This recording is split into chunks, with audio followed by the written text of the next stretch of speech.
Welcome tonight to the It's Culture Podcast. My name is Mark Stevenson. I'm the host of the It's Culture Podcast. Thank you all for tuning in. Please like, share, subscribe to the channel. Help me grow it. And if you got any content that you want me to go over, give my analysis on, I will leave my email address in the chat at the bottom. And you can just email me with your questions and comments. But let's get started tonight. I'm pissed off, and I've been pissed off all day, and actually been pissed off since Sunday, to be honest. Um, but I've been trying to figure out how I was going to do this show tonight. What was I going to discuss? How I was going to go about it. Sometimes you try to figure out what you're going to say, and I decided that I'm just going to go full nuclear tonight because 60 Minutes decided to run an air piece on Coach Deion Sanders, Coach Prime,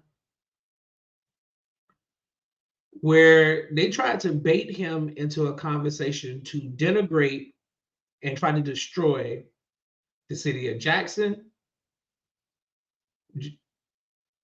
and Jackson State University. They started a little expose talking about the differences, him being at Colorado, which I have no problem with, right?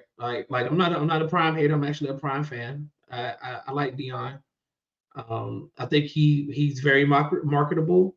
If he wasn't great football player and great athlete in general, a friend of mine told me that Prime would be probably a megachurch preacher. That's because he captivates the audience. I consider him the Barack Obama of the sporting world. He's a great orator, great motivator, great leader of men. Uh, he's been this way for a long time, so kudos, you know what I'm saying?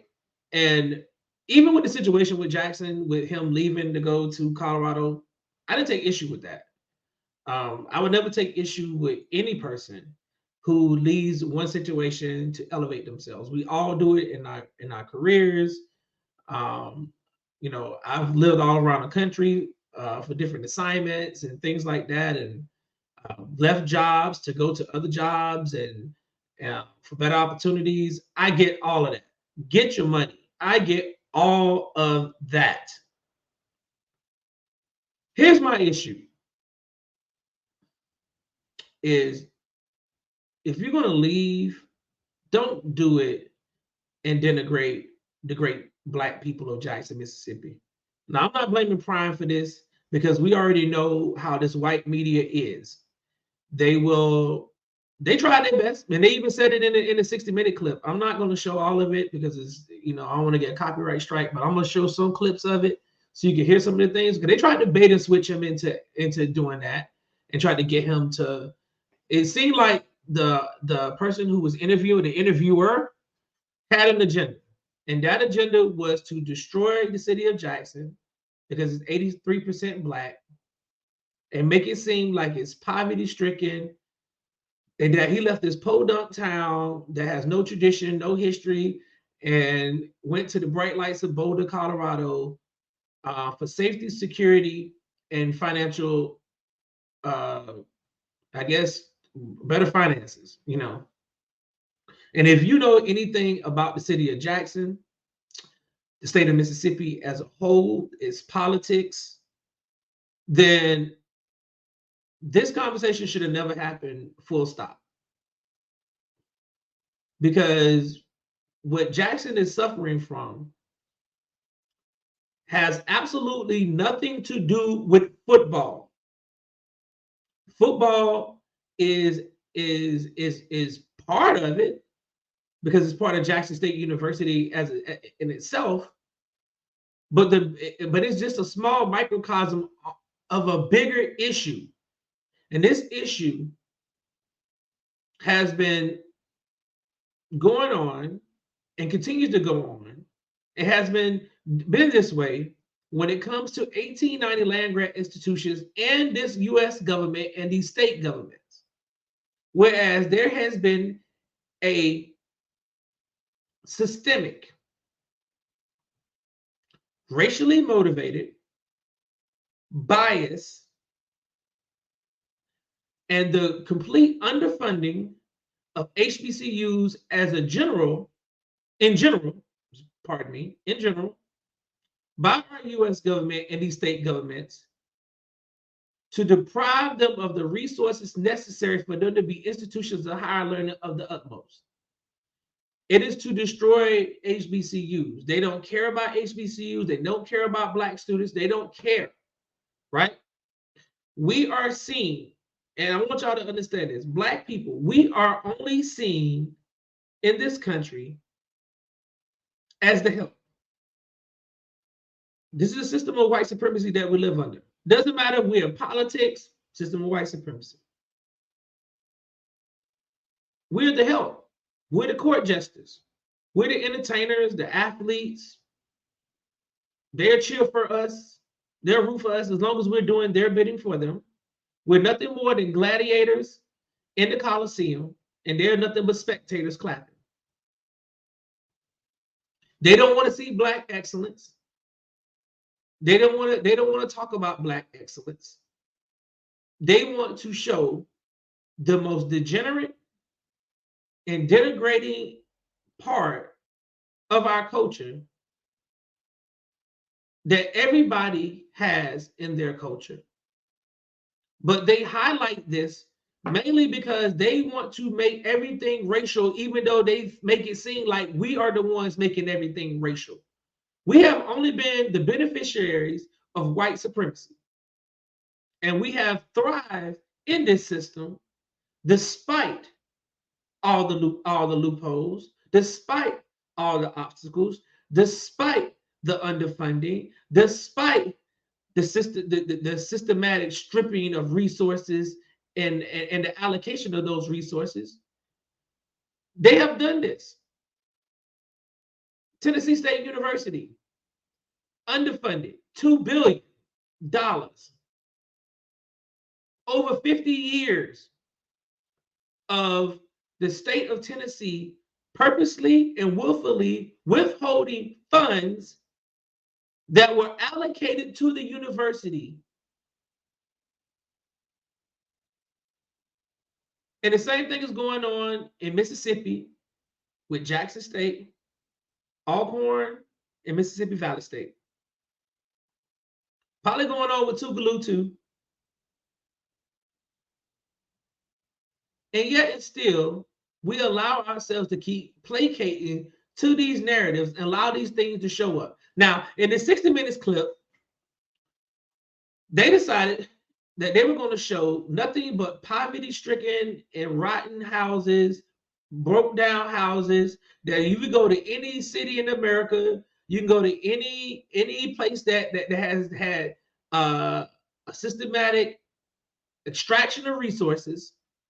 You can go in a rural town America, and I can show you right now, I'm from Georgia, I can take you to Georgia, right into a area that is probably 90% white, and I can show you the worst of the worst of trailer parks and everything else.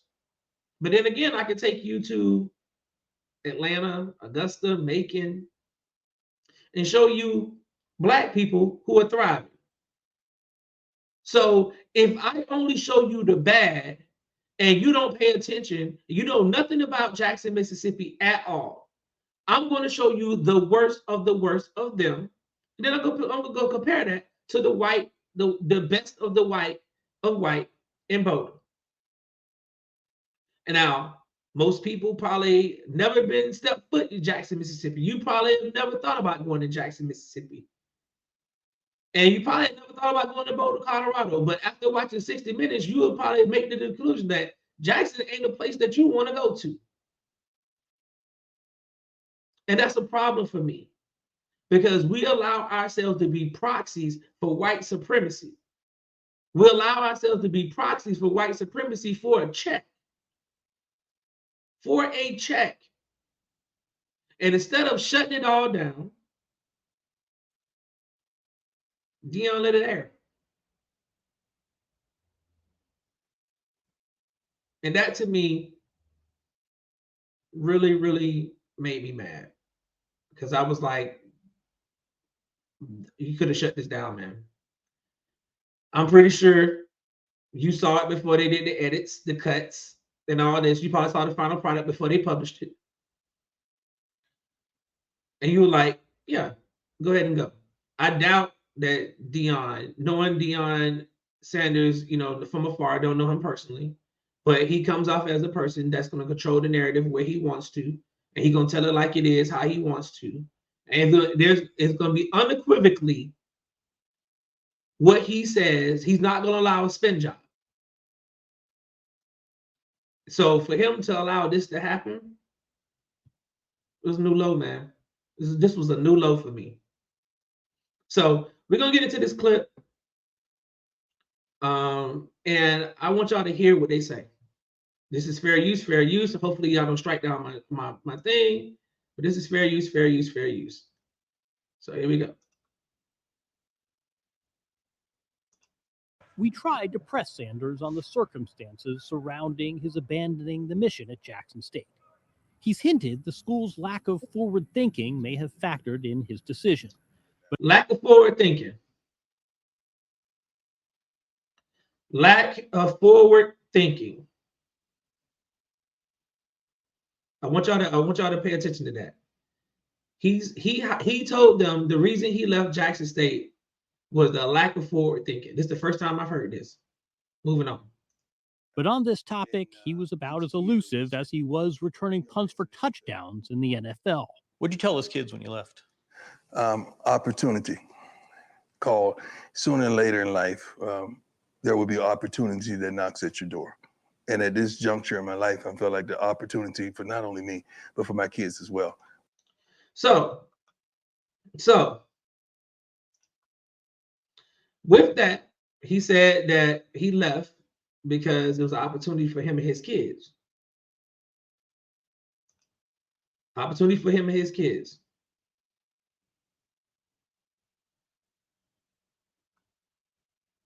Okay, got it. Totally get that. Copy. But I want y'all to hear this part here. I want y'all to see this part here. People, a tremendous opportunity here. The distance between Jackson and Boulder is 1,000 miles, and immeasurably further culturally.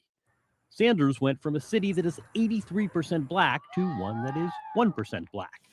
From a place with a water crisis to the kind of hipster college town where there's a shop devoted to kites. What are your first? I'm not gonna play the rest of it.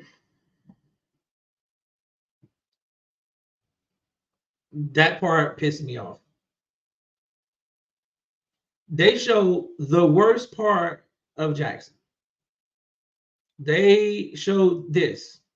This is what they show of Jackson, Mississippi. So in your mind, if you've never been to Jackson, if you had never been to Jackson at all, and this is what you see, you're immediately like, oh, that's a place I don't want to go. They went and found the worst part of Jackson, Mississippi. And most people down there don't even think this is in Jackson. And if it is, why are you showing this? So this is the depiction of Jackson State. It is run down, poverty-stricken, run down. You see houses on bricks, cars kind of leaning over, all that. We know black people in Mississippi are poor. It is the poorest state. It ain't just black people. Mississippi is the poorest state in the union. So we know poverty is down there. We know that it's poverty stricken. We know that the education system is like number 49 out of 50 states. We get this already. We know that these things are not new. But what do black people have to do with the conditions that they're living in down there, because they are under a system of white supremacy? And let's be known. For numerous years, the Klan ran rampant in Mississippi. They terrorized Black folks ad nauseum in Mississippi. These people have been struggling for decades. This is not something that's new. This is not a new phenomenon. This ain't just happened. This is systemic. And we allow ourselves to be baited and switched into being proxies for white supremacy because 60 Minutes had an agenda.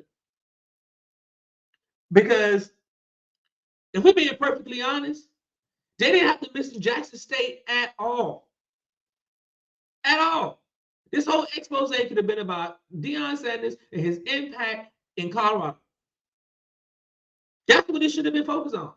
But they took digs and shots at Jackson, showed the worst of the worst, and then turned around and showed the best of the best in Boulder. Now, we can go to Boulder, Colorado, right? They told you 60%, 83% Black in Jackson. So that means that, it's a Black town. They wanted to highlight that part there. Then they said, oh, he left and went to a city that is less than 1%. So what is that telling you? If you're living in a city that has more Black people, chances are it's gonna be poor as hell. That's what they're telling you. So don't go live in a city where that is predominantly Black. Oh no. Don't even attempt, because this is what you're going to see. This is what you're going to see. You want to live in a city, in a town that has less than 1% of you in it. That's where you want to be at. That's what you want to see. That's what you want to be. Now, I want you to understand something. All right, I'm going to show you something real quick, right? I'm going to show you something real quick, right? And this is Boulder. This is Boulder on crime. This is Boulder. Simple Google search. Because they didn't talk about none of this stuff. But when did y'all see this? I'm gonna blow it up so you can see it. 3,454 related incidents to crime in state that involve students on campus at CU Boulder. Since the number of students at the university school that school year was 37,883, that's 91.18 incidents per 1,000 students. Did you hear them talk about any crime in Boulder? They had 3,400 incidents on the campus in 2019 alone,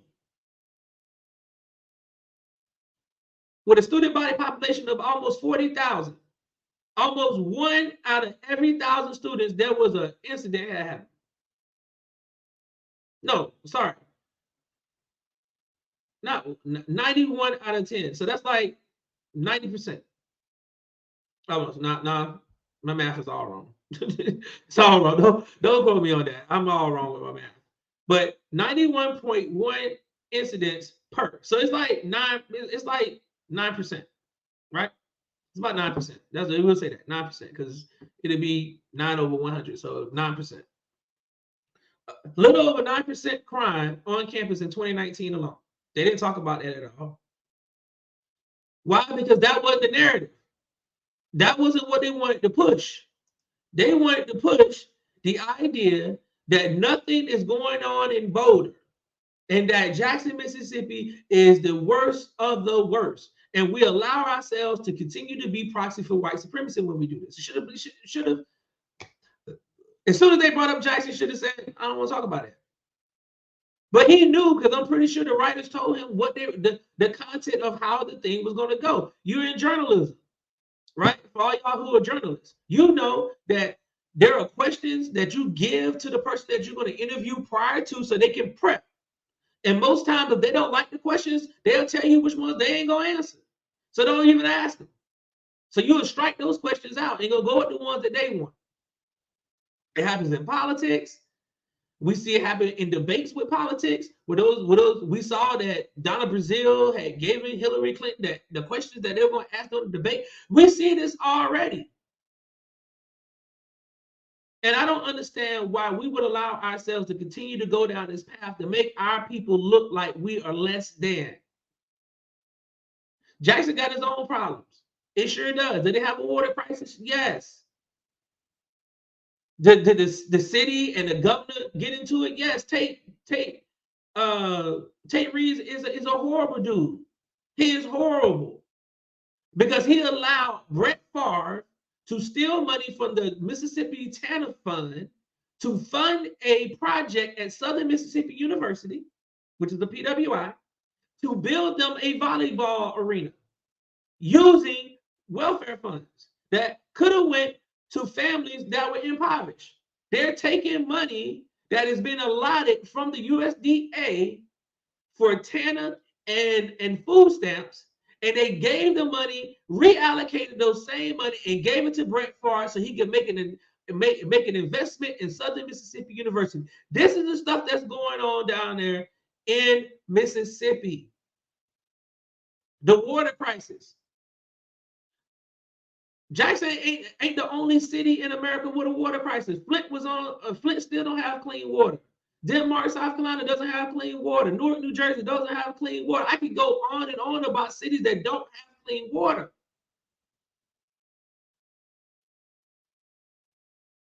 This water crisis got nothing to do with the residents of Jackson. They are just the recipients of environmental racism. That's what this is. And it has been predicated. That's why we have cancer roads. That's why the Fifth Ward of Houston got a lot of people. 80% of the Black folks in Houston, Fifth Ward, have cancer. That's systemic. In Baton Rouge, it's systemic. Outside of New Orleans, it's systemic. Systemic. Where I grew up in Augusta, Georgia, we had a whole area of the town, Hyde Park subdivision. They had to shut it down, move all the Black residents out of that area. Why? Because for 40 years they had radon and they didn't even tell these people. Black folks was dying with lung cancer until they finally decided, because they had plants right over there by where these people were living at. For years before they finally came in and made all the Black people move. But by that time, Black people had already had all the conditions and they were dying from lung cancer because of radon poison, pancreatic cancer, radon poison. We got to stop being proxies for white supremacy, because this expose should have just been about Colorado and Colorado football, and the great job he's doing with Colorado, because he's doing a phenomenal job as the coach of Colorado. He got them boys playing. He got Colorado, a program that in the Power Five had been basically a doormat for the better part of 3 decades now. I think last time they were really relevant was in the 1990s when Cordell Stewart and Rashawn Salam was playing football there. They won a national champion. They were co-national champions in 1990 with Georgia Tech. So they were in the Big 8, Big 12, well, you want to call it, and then they went to the Pac-12 and became a bottom feeder program. They're not. Colorado is not. It's not like a new phenomenon. And I see people talk about, well, he opening the door for other Black coaches. No, he's not. Colorado, Prime is the 4th Black coach at Colorado. Matter of fact, their last 3 coaches were Black in a row. Calderell, Mel Tucker, Calderell, and then Deion. So Colorado has always hired Black coaches. That's not something that they're not known to do. So this is not something new that Colorado did. They've always hired Black coaches. But we got other Power 5 schools that got Black coaches too, and they're not getting the love, the media attention, nor they have the celebrities out there showing up to their games at all. I mean, Marcus Freeman is the coach at Notre Dame. They're playing Ohio State this weekend. How many athletes and entertainers are going to be in South Bend? How many of the entertainers show up to Mike Loxley's games in Maryland? What about all the rappers and entertainers from Pennsylvania, are they showing up to Penn State to watch James Franklin? I know they're not going to Purdue when Ryan Walters is at. They definitely not going up to Syracuse, where Dino Babers has been for almost a decade. What about Charlottesville, Virginia, where they did the Unite the Right rally? And they have Tony Elliott, who had to deal with one of his own football players taking the life of 3 Black players.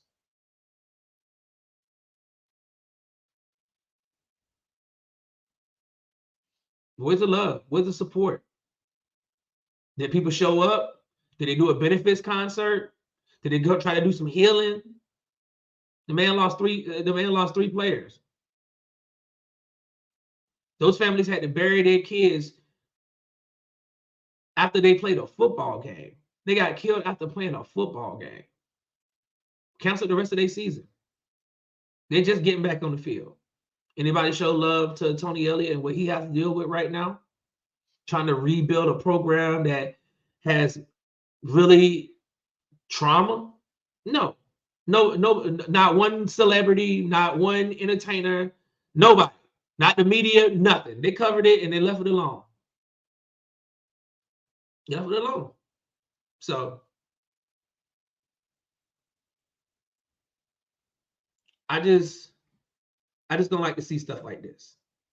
I don't like to see the media, because we know what the media does. I mean, Malcolm told us this a long time ago. You know, if they control the media, they control the minds. I don't understand how we can understand white supremacy. We can quote Malcolm, Martin, Rosa, Fannie Lou Hamer. We could talk about W.E.B. Du Bois and his issues with Booker T. We could talk about the Talented 10. We could talk about the Boule. We could talk about Bootlicks, Coons, Uncle Toms. We could talk about all this stuff. We could talk about white supremacy. We can get out here and shout Black Lives Matter. We'll protest, march with every single thing known to man. And yet and still, we turn right around and allow ourselves to be proxies for a check.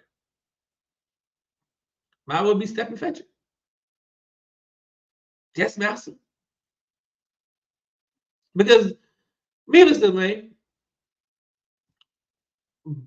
University of Colorado knew exactly what they were getting when they hired Deion Sanders. They knew exactly what they were doing. They did the Power 5 a favor. And I'm gonna break this down. The reason why I say this, because attention was going to an HBCU, it was going to Jackson State University. People were showing up down there, had media going down there, great for the university. Economic boom was happening in Jackson because of the games, and all this money was coming to Black businesses, and everybody was getting paid off of Prime being at Jackson.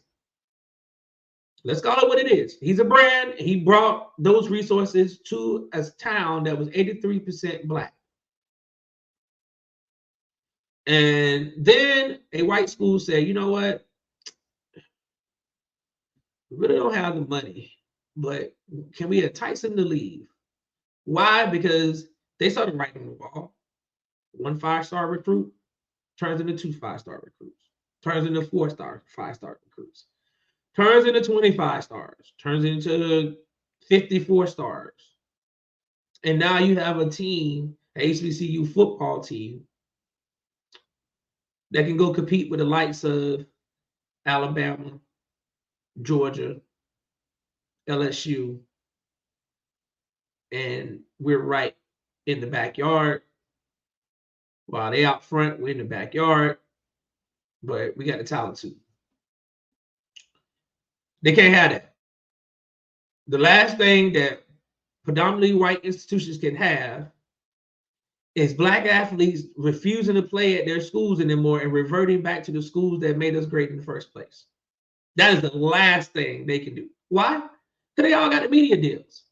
They got all these media deals with ESPN and, you know, $100 million media rights, and they got all this stuff, and they cannot, it is a shield. They cannot let the shield be broken because Black people don't want to conform and get in line. So in order to destroy it and make sure that it doesn't come to fruition, because that's not what they want to happen, we got to take away someone that has the ability to do it. Because he's a brand. You know, it's like you couldn't have Malcolm out here being a revolutionary. We got to take him out. Can't have Fred Hampton out here uniting poor white people and poor Latinos with poor Blacks. Can't have that. We got to kill him. Can't have Martin Luther King asking for reparations. Can't have that. Got to kill him. So they knew, and some of these schools know, these universities know, these Power 5 universities know, they don't compete without the Black athlete. If you're looking at the NFL now, you look across the NFL, look how it's changed over the years. There are more Black quarterbacks in the NFL now than it has ever been in its entire existence. Right now, nearly half of the quarterbacks in the NFL are Black.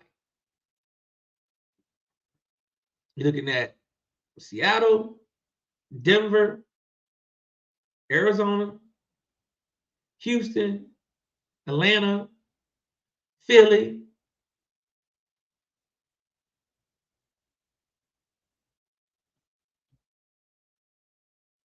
Miami. If you want to count Tua, he's kind of like the people of color, so I'll put him in the minority category. Baltimore, Cleveland. You see what I'm saying? This is the most Black quarterbacks we've had in the league as starters. Chicago, forgot about Chicago with Justin Fields. Patrick Mahomes, Kansas City. This is the most Black quarterbacks we have ever had in the NFL. So 80% of the NFL is Black.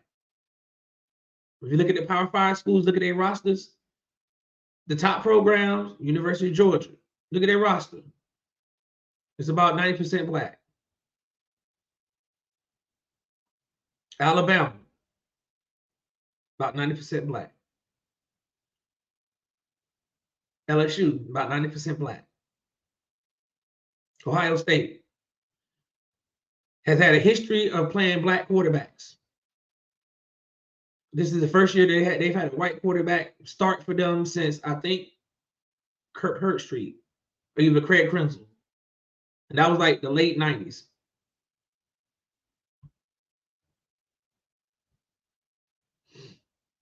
We are the brands. We are the economic stimulus to these schools. Our athletes are their stimulus.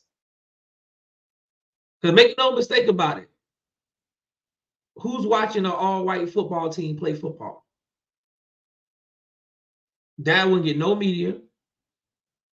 Sure, the stands might be filled up with a bunch of white people, because that's what the stands are filled up with pretty much. But right now, football wouldn't be no good. And it probably wouldn't get no media coverage. So to make it exciting, you got to have Black people, because all the athletes and all the talent would be at the Black schools. So they can't have that. So, but that's my video for tonight. Thank y'all for tuning in. Please like, share, subscribe to the channel. Like I said, share this video out with your friends. Also, I know y'all see I'm wearing this t-shirt, Stay Black, Stay Strapped. This is the Elmer Geronimo Pratt Gun Club. You see the website, www.egpgunclub.com. Elmer Geronimo Pratt Gun Club. They're doing some excellent things. So please go check out their website. support. I'm a Second Amendment guy, so I believe in the right to bear arms, and we have to practice and exercise all our constitutional rights. So, peace, love, and see you next week.